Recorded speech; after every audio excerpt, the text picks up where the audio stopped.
Most people spend their first decade making career decisions that feel safe, and then they wake up at year 12 stuck.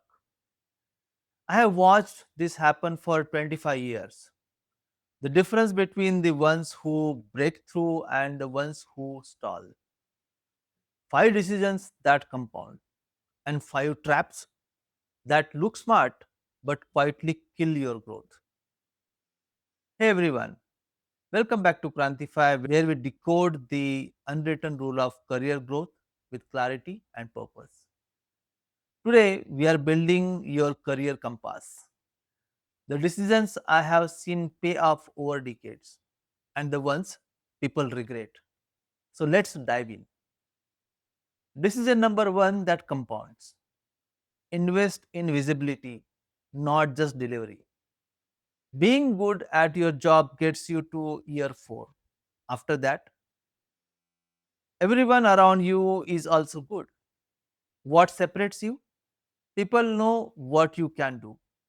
Speak in meeting, write documentation that others actually read. Present your work internally, not bragging, being visible. And here is the trap version: chasing the highest salary in your first 5 years. I have seen engineers jump from 12 lakhs to 15 to a role where they learn nothing.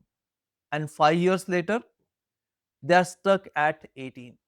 Meanwhile, someone who took a learning heavy role at 10 is now at 35. Early money compounds only if you invest it. Early learning compounds forever. Decision number two: choose who you work under, not where you work. Company brands look great on LinkedIn, but your actual growth happens in the 15 square foot radius around your manager. A great manager fights for your visibility, gives you stress assignments, protect you from politics, and bad one uses you as a delivery capacity. I have seen people who stay at big name companies and stagnant. And I have seen people join no name startups and explodes. The manager is the multiplier. And the trap: staying in one company for loyalty points. I've sat in leadership meetings, nobody says, "Let us promote Rajesh, who has been here 8 years." They say, "Who can solve this problem?" If you are not getting bigger problem to solve every 18 months, you are coasting. And coasting is just a slow decline. Decision number three: learn the business, not just the technology. Here is something most engineers realize 10 years too late. Your code solves a business problem. Understand the business and you stop implementing solution. You start identifying which problem are worth solving. That shift from cost center to revenue driver, that is the shift that gets you promoted. And the trap: learning every new framework that drops. React, Next.js, Rust, whatever drops next week. The treadmill never stops, and the industry design it that way. The engineer who knows three frameworks at surface level will lose the engineer who deeply understands system design, databases, and how users actually behave. Fundamentals compound, frameworks expire. Decision number 4: build relationship before you need them.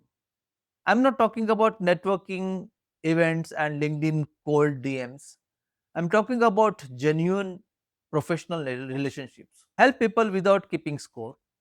Share opportunities freely. Stay in touch with your former colleagues, not because you want something, but because you actually care.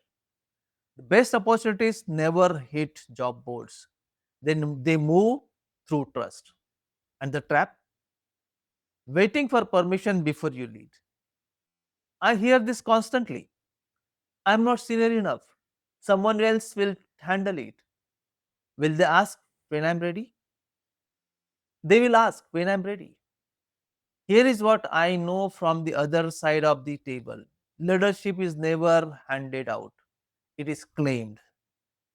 The people who get promoted are already doing the job before they have the title.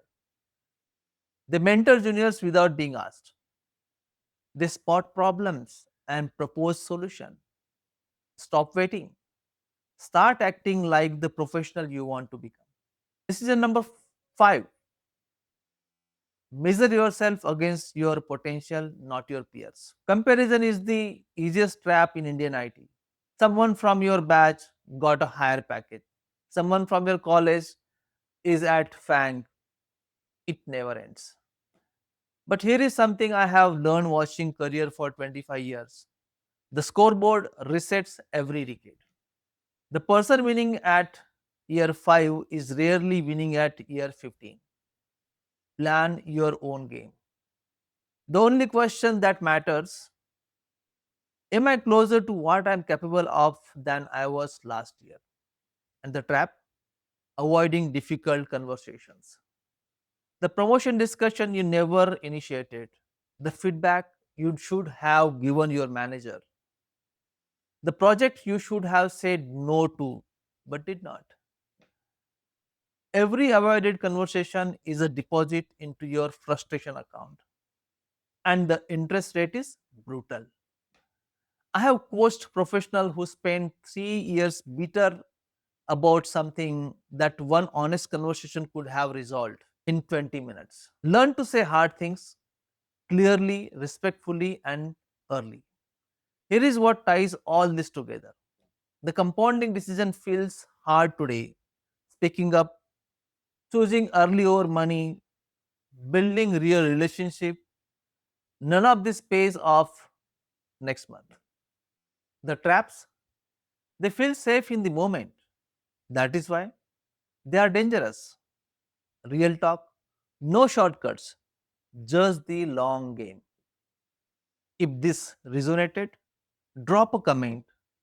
Which of these traps have you seen up close? Share this with someone who is early in their career and needs to hear it. And if you are new here, subscribe to Krantify. We release career clarity every single week. Stay curious, stay visible, stay Krantified. See you in the next one. Thank you. Bye.